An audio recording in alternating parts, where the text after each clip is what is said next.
All right, folks. What is good? What is good? This is episode 255. This is a new year, a new day, and a new format of the First and Free Rate Show. I will be doing this daily, so good morning to everyone. If this is your first time hearing this here in the morning, or if not, welcome either way. This is the First and Free Rate Show. I'm Via Balla. Over here, we talk about Georgia Southern football, Atlanta Falcons football. Not much Georgia Southern talk, this week for the most part, but we will be covering Georgia Southern for anytime news breaks or news comes out with Georgia Southern. And Atlanta Falcons, definitely. I'm from Georgia, and we talk about those two teams because those are my favorite teams. So that's where we're going to be going with that. Now, what I want to say as well is that I want to thank you guys. Happy New Year. If you made it this far, it's a blessing. It's a good time to really reflect on things and try to set some goals for yourself, not resolutions, but goals for yourself, and things that you may want to do and want to accomplish for the new year. Just set the tone for a new day and everything goes well. As far as me, this is a part of the goals that I'm setting. I'm starting to do this on a daily basis. You're not going to have to get this on every Wednesday. This podcast will be up on iTunes, Anchor, Spotify, any other the platforms that you like to listen to your podcast, or you can listen to this on the YouTube channel where you can visually see the podcast go about the way that it goes. So today on deck, we're going to be talking about the Atlanta Falcons. Obviously, have they overachieved? I think they overachieved this season. I think they've done a pretty good job based on what the hand that they were dealt with and what was in front of them and the team, the way it was set up. And also I want to talk about the college football playoff should expand. I absolutely think so, and I'm going to give you my thoughts and opinions about that. So normally this show I try to run it between 20 and 30 minutes, or I'll say around 25 to 30 minutes. I don't necessarily want to keep you guys, especially on your day-to-day route when you are headed to work or coming home from work or whatever the case may be. Don't want to keep you guys around because there are some shows out there that can talk a long time. I know I'm one of them. I can, so I try to limit myself. So before we get started, once again, rest in peace to John Madden, one of my favorite football commentators ever, if not my favorite ever, the best that ever do it in my opinion, and love his football games. You see, I have one of his games right here, Madden 98 for the Saturn. I also have a bunch of other John Madden games. I mean, if you love sports, you played one John Madden. Pretty much I played all of them. But that's another story for another day. I talked about that on my VFcast channel, which you could check that out if you are listening to this on YouTube. The link will be down in the description, or if you're listening to this on the podcast avenue, it should be down in the description on that as well. I'll try to put it there. If not, I will just go to YouTube, type in VFcast. I should pop right on up. Subscribe to that channel as well. So let's go ahead and get into this. The Falcons end up losing to the Buffalo Bills. They dropped the 7-8 on the season.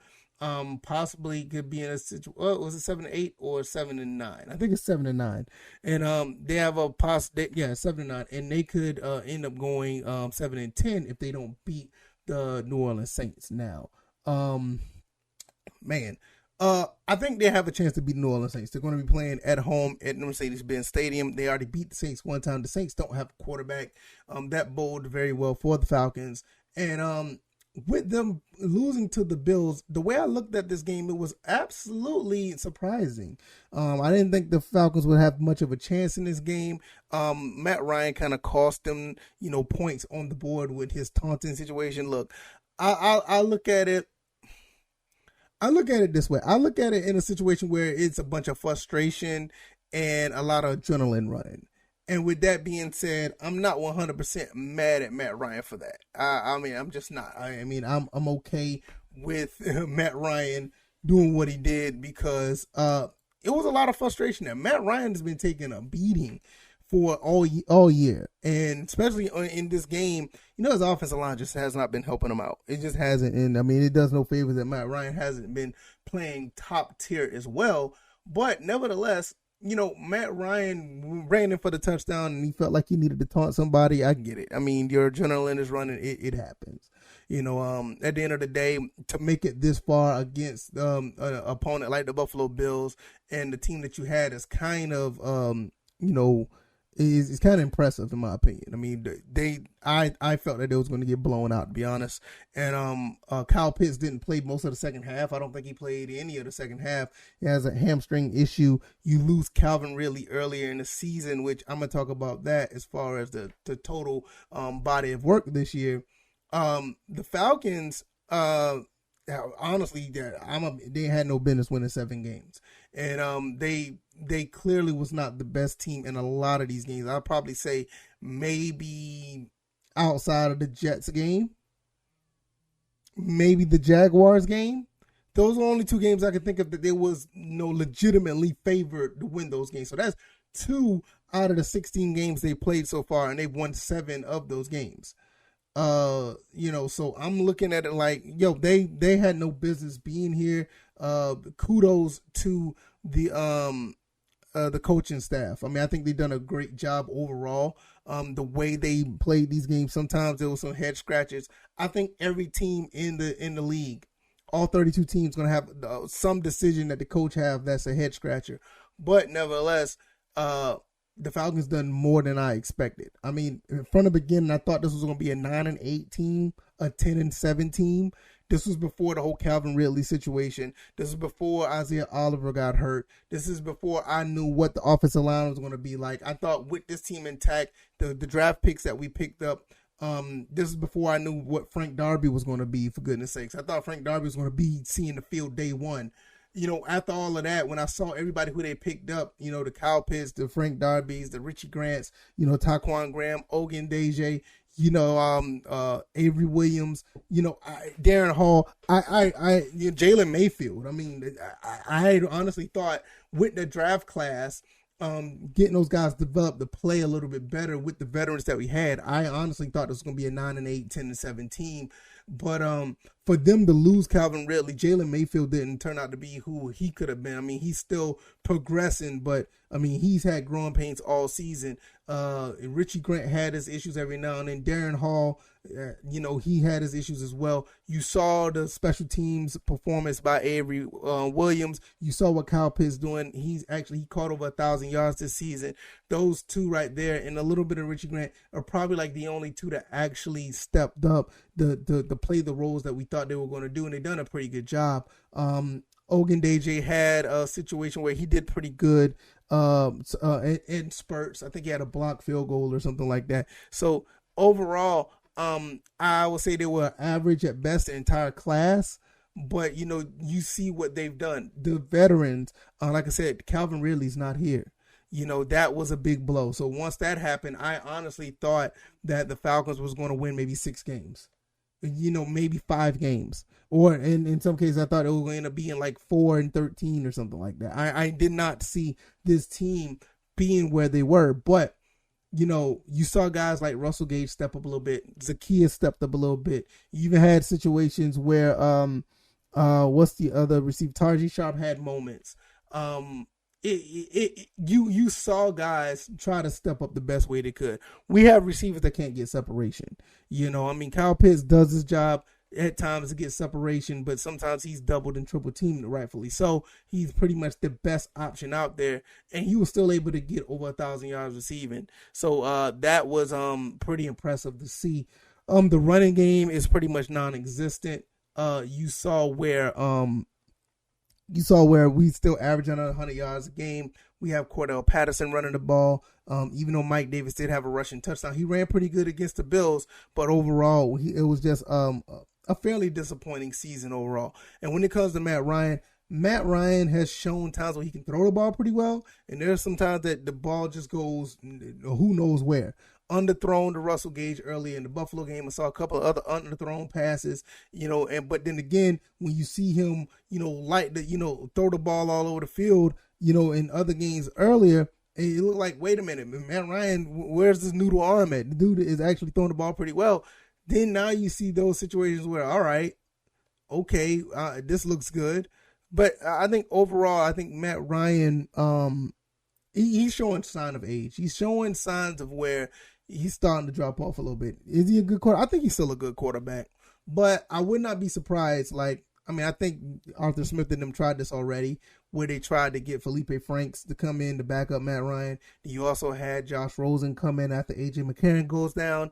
They kind of see where they're going to need some decent, solid backup or heir apparent at some point. Will Felipe Franks be that guy? I'm not 100% sure, but when Felipe Franks did play, he did have some flashes the way, okay, there's something here. You know, another year under his belt, a little bit more development. We may see how this goes, but I would not be surprised within the next first 3 rounds, probably the third or probably the second to the fourth round, we'll probably end up getting another quarterback. I would not be surprised at that point because Matt Ryan, the only thing that's holding Matt Ryan back is the money. I think if the money wasn't there, the team would probably be more inclined to try to move him. But at the same time, if Matt Ryan gets a little more, help with some targets that can get separation, Matt Ryan can still be efficient. So it's a little bit of both. I mean, we don't know if Matt Ryan's capable of taking the team back to the Super Bowl, but then again, you look at his supporting cast and you're like, I don't know what we're dealing with here. So at the end of the day, it's like, all right, what are we doing? Is it a situation with the quarterback, or is it the team, or whatever the case may be? The defense played okay throughout the season. They played okay.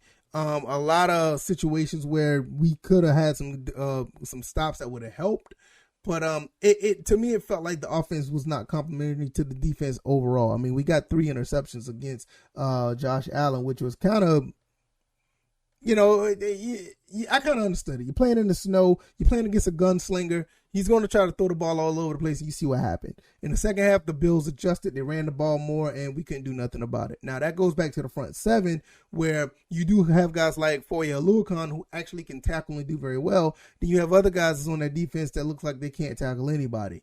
And then nothing to take away from Josh Allen, because taking him down is not an easy task. So outside of that, outside of the Buffalo game, you're looking at other teams that actually was able to do pretty decent things against this defense, which one side of the field is actually pretty much a lock. Even though Josh Allen and them tried to play it safe and throw the ball in front of AJ Terrell did pretty good. He had an interception. He had a couple of breakups. Whatever the case may be, Fabian Monroe showed up. Oluokun, what can you say about him? Please pay him if it's a contract season. Please pay him.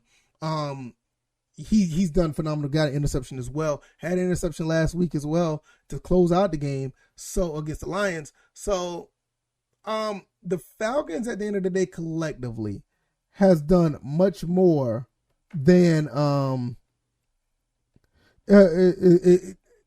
they've done. I just got a breaking news. I'm gonna talk about that in a second. Just breaking news just came up. The Falcons themselves have done a lot based on what they have. I did not. I mean, after everything that's happened, I didn't see 7 wins. Now we have a situation where we can go 8 wins. We can beat the Saints. We're going to talk about that further down the road. But right now, I feel like the Falcons overachieved this season. Kudos to the team because I don't know where people would have actually thought that this team would have been a playoff team. They were there up until the second to the last game of the season in the playoff contention. And with the team that you have at hand, it's nothing to be ashamed of. I mean, we lost our wide receiver 1. We lost a couple of players on defense. Is the offensive line has just been abysmal, and I think that's somewhere we're gonna probably have to start is playing drafting or picking up some guys on the offensive line. I mean, that O line is just, man. I'm not necessarily against keeping Jalen Mayfield on the offensive line because he's still a rookie. I think year 2 is going to be telling of what's going to happen with him, but I wouldn't be surprised they move him off the line and have him a backup, or they just get some people here to actually that can move some defensive bodies, because that's what's needed. As of right now of this recording, the Bucks just said, breaking news, Bruce Arians said Antonio Brown is no longer a Buccaneer following what happened. If you don't know what happened, he took off his uniform in the middle of the game, threw it off to the side, and walked off the field against the Jets. I'm not going to get too much more. I'm not going to get too far into this. Antonio Brown is an excellent talent. There's nowhere denying that. There's nothing that you can say about it. I mean, could have been one of the greats if he, didn't have the off the field issues. I'm pretty sure another team may try to take a on him and try to use him again because his talent is just that good. But it's just unfortunate that outside demons and off the field issues and all this other stuff really takes a toll on people. It's really unfortunate, but I mean, that's life. You know, I mean, we all have our moments where we feel like we can't deal with certain stuff, and you know, some people handle it better than others, and it is what it is. So I'm going to continue to watch and see what happens to him, but yeah, I wouldn't be surprised he shows up at another team. Somebody's going to try to take a spin on him. You know what I mean? Talent like that just gets numerous of chances. If he was Anthony Brown, second string guy, or hell, if he was Anthony Brown, the first string guy that didn't put up the numbers like Antonio did, yeah, he probably would have never got another chance prior to the other stuff that he did when he was with the Steelers. But that's another story for another day. And it is what it is. If you like this information, if you like this show, hit the like button. If you're on YouTube, give me a good rating on the podcast side if you're listening to it on your favorite podcast avenue. Like I said, this show has now going daily. I'll be doing this every morning at 9 a.m. You guys will get this, and we'll continue to talk about Atlanta Falcons football. We'll talk about Georgia Southern football and everything under that umbrella. There is no Georgia Southern news, to be honest with you. Nothing's really going on. I know we just tried to, we have offered a scholarship to the former Buffalo quarterback. I can't remember his name off the top of my head. If I can pull it up, I'll give you his name. But we were able to offer a scholarship to a veteran quarterback. And this quarterback up there, it is Cal Van Treese. Quarterback for Buffalo. He received the offer for Georgia Southern, and our quarterback situation at Georgia Southern has gotten a lot better. I mean, we went from Justin Tomlin, Cam Ransom, and Connor Selgelski, which those guys are probably still going to be on the roster. But now we got the guy from Dallas, and we got Zach Roseman. You know, and we still got, like I said, we still got Cam Ransom. We still got Connor Sogelski. And now we're looking at Cal Van Treese. It's probably just going to be the transfer guy from the transfer portal. So we're in pretty good hands. And I heard there's another guy who just transferred over or was committed. But I don't know any confirmation on that yet. But we'll talk about that if it ever shows up. Nevertheless, that's pretty much it for Georgia Southern. I mean, we did get the running back coach from Tennessee, so it's really, really exciting. But when more news coming, we'll talk about that. Now, let's get into this college playoff expansion. I think it should expand. Now, I'm gonna give you a couple of reasons why. The 14 playoff is nice. I don't have a problem with it per se, but when you have kids that are they funnel to a few schools because they know they have a chance to win. It causes a situation where players get to sit for years and they're sitting on talent for years. And me personally, the fan in me would like to see those guys play. Put that talent on display. Show these guys what you got. Show the world how good you are. You know, I don't want to see you have to wait behind 2 or 3 other 5-star recruits till you're finally a junior and now you finally getting to play. As a freshman, you guys got great gifts. Show them off. And if you have to go to another school to do so, so be it. You know, and I think if there was more an incentive to go to different schools, that would help tremendously. If you expand this to 10, the 8, 12, 16 team playoffs, all those schools that could be possibly in the running for to go to the playoffs, they're going to get the recruits because they're going to have a chance to win. You know, these kids now are playing in quote unquote meaningless bowls that people like to say, which I don't think they're meaningless, but that's another story for another day.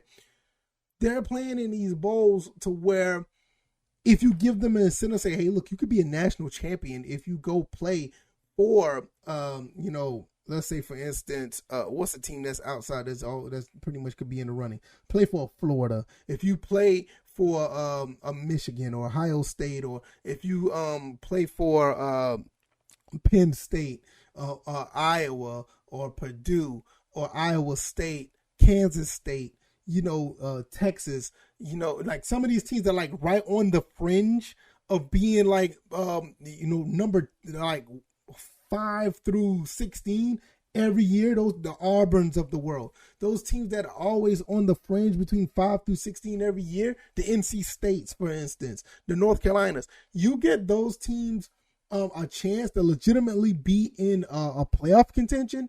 Those players that are sitting 5-star behind a Georgia quarterback that's already a 5-star, playing like a 5-star, they're going to transfer out. They're going to go play somewhere else. Look at Jalen Hurts.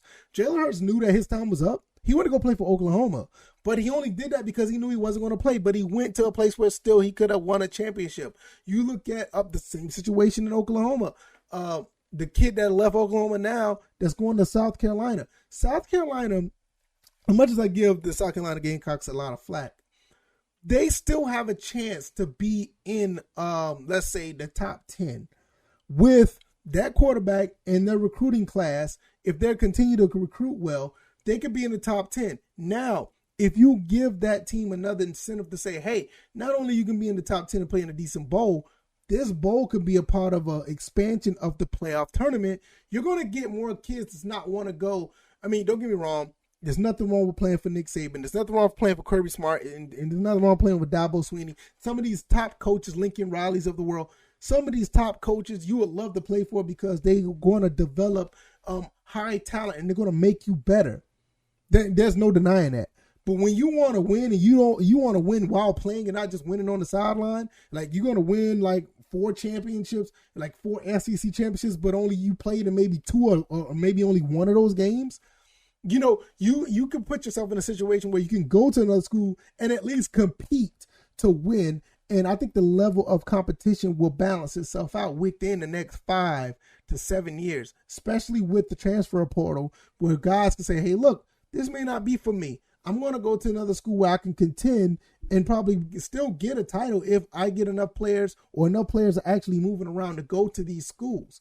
It's like what Alvin Kamara did. Alvin Kamara, he was playing for Alabama at one point. He wasn't going to see any playing time, so he went to Tennessee. You know, I mean, it just happens. I mean, look at Justin Fields. Justin Fields was the quarterback at Georgia. He wasn't going to see any playing time, so he went to another school that was a top-tier team. You know, but if you make other teams get the out, and these top-tier teams are going to places where they could win a national title if, they get the wins. If they get the players that they need. And I think that level of talent will spread out if you get 16 teams to play at that level that they know that they can possibly win. It's only in college football, you got 126 teams. I'm including a group of 5. You got 126, probably 126 plus teams in college football at when the FBS. You mean to tell me only 3, maybe 4 teams should be in the running every year? And it's not a knock on the recruitment of Nick Saban, but Nick Saban has the rings. When you have the rings and you can show off, hey, look, I'm going to get you guys where you need to be. All you got to do is come in, you're going to win. That's cool. They want to go. But now, if they have to think in their mind, like, okay, I can win at Alabama, but Alabama's stacked. I can go over here and play somewhere else, and I can play right away and possibly still win. Now you're looking at a situation where guys are like, there's going to be a decision. People are going to spread out in the SEC. Some people are going to spread out in the ACC. Some people are going to spread in the Big Ten. Some teams are going to spread in the Pac-12 or the Big 12. They're going to spread out. I mean, hell, you might even have teams that go into the group of 5. Shout out to Cincinnati. You may have teams that spread out to the group of 5, and those group of 5 teams can actually compete if they're in the top 16 or the top 12 teams in the tournament. So I think it's a win-win. And not to mention, before I close, because I'm getting up to the 25-minute mark, you look at the FCS. The FCS has a 24-team playoff. And I think they've had like a 12 or 18-team playoff for years, decades. The FCS playoffs works out perfectly. I'm not saying it's perfect, but it works out perfectly. It works out to where everybody gets a shot. Everybody that deserves a shot gets a shot. The playoff is great. It's just not televised as much. If you're a guy like me who watched Georgia Southern football throughout your entire life like I did, I watched the FCS playoff. The quality of football is just as good as, if not, I'll put it like this. is just as good or it's not better than what you see in the college playoffs right now. Because you see a lot of blowouts and teams getting ran over. At least in the FCS, you see like competitive games. And it's very, very fun to watch. So with that being said, I would like to see more of that. People are going to say it's going to be more blowouts. No, I disagree because, like I said, more talent's going to spread. More talent will spread. Like for instance, you look at the Sun Belt right now. The Sun Belt Conference itself, even though it's expanding to more teams, the level of talent throughout the entire conference is phenomenal. That's why the Sun Belt is probably like the best group of 5 conference in all of college football, and it's not even close. Everybody has a shot. Yeah, you saw the Appalachian states. You've seen the Louisianas do their thing. But I'll tell you one thing.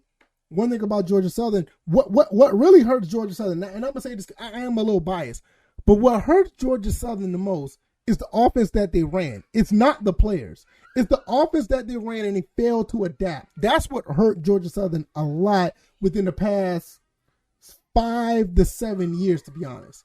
Yes, we done phenomenal things despite the offense that we ran, but the talent level was there. And to be honest, I can make the case that we probably have better talent than a lot of teams that we have in the Sun Belt. You know, the Chanticleers of Coastal Carolina. I truly do not believe they have better talent than what Georgia Southern has had. It's just that you look at what's on tape, you see what Georgia Southern is running, and you see like, okay, that's not sustainable. It was abysmal, to be honest. You look at Appalachian State, they always keep great talent, but we always been on the same level of talent with them. You look at teams like Troy, Arkansas State, Louisiana. Like all these teams. Now, I'm just not talking about Georgia Southern. All these teams have a great talent, NFL talent in some cases on these teams. But you know, nobody really wants to think about it. But the fact that the Sun Belt has made themselves so prestigious, players want to go there. Not only the fact that they're able to win Sun Belt championships, they actually are being ranked. They're playing games against Power 5 schools and actually competing at a high level, doing a phenomenal job.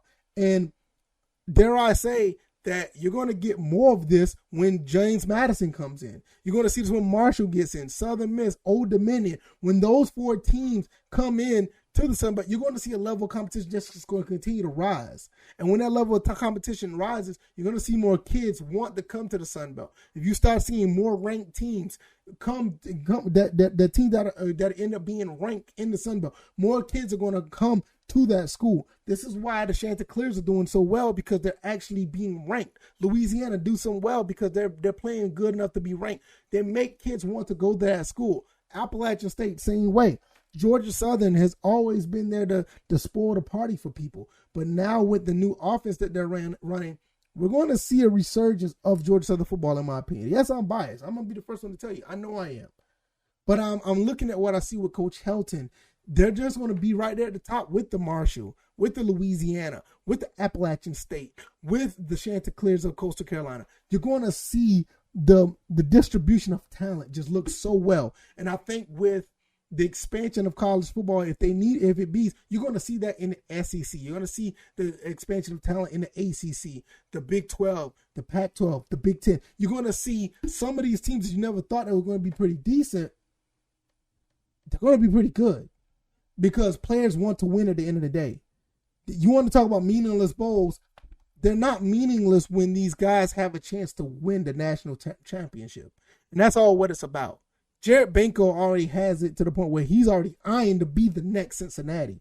And the thing is, if you got a lot of teams in the group of 5 trying to be like Cincinnati, you're going to see a fluster of maybe 6, 7, 8, 10 group of 5 teams ranked. You're going to see a lot of mid-level SEC, mid-level ACC, mid-level Big 12, Big 10 teams fighting to be ranked because they know now these schools are in the running that can actually win a title. You know, it's going to be a much level playing field, similar, dare I say, to the NCAA basketball tournament, where it seems like every team just gets good basketball players, and they're always in a running to be one of those 64 teams to win something. And I think that's what needs to happen in college football, because 4 teams is cool, but the old guard, in my opinion, I feel like the old guard is holding up this whole prestigious situation where it has to be a BCS title style situation where the top 4 has to be there, and anybody who's ranked under, the top 6 don't need to be even talked about. But I think change is coming and it needs to change. I would love to see that happen, and I hopefully more people are on board with that, because more football, more football, and if it's on a FCS format, it's going to be the better. Playoffs is always fun to watch. Look at the NFL. Look at March Madness. And if it was televised more, look at the FCS. I mean, great football over there, which need to be televised more. Shout out to ESPN Plus. At least they do show it. It's not on big TV, but if you don't have ESPN Plus, it's one of the best things running in ESPN in general. Without all the other crazy debate shows, ESPN Plus is probably the best place to go for sports. Because, it just oozes great sports and some teams you maybe never heard of. It's great. So, enough of that, my rant. I hopefully you guys really enjoyed this episode of the First and Frame Rate Show. This episode 255.